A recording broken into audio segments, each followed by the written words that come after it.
আমি শুভেন্দু অধিকারী ঈশ্বরের নামে শপথ করিতেছি যে বিধি দ্বারা স্থাপিত ভারতের সংবিধানের প্রতি আমি অকৃত্রিম নিষ্ঠা ও আনুগত্য পোষণ করিব।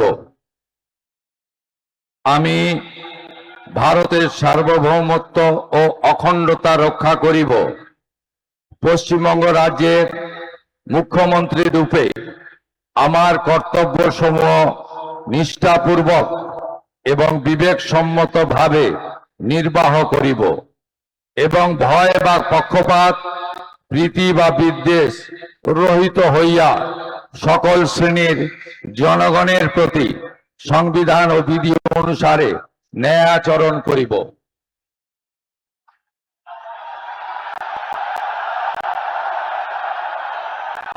আমি ঈশ্বরের নামে শপথ করিতেছি যে পশ্চিমবঙ্গ রাজ্যের মুখ্যমন্ত্রী রূপে যে কোনো বিষয় যাহা আমার বিবেচনার জন্য আনিত হইবে বা আমি জ্ঞাত হইব, তাহা মুখ্যমন্ত্রী রূপে আমার কর্তব্য সমূহের যথাযথ নির্বাহের জন্য যেরূপ আবশ্যক হইতে পারে তদ্গতিকে আমি প্রত্যক্ষ বা পরোক্ষভাবে না বা প্রকাশ করিব না। দেখতে থাকুন বাংলা জাগো।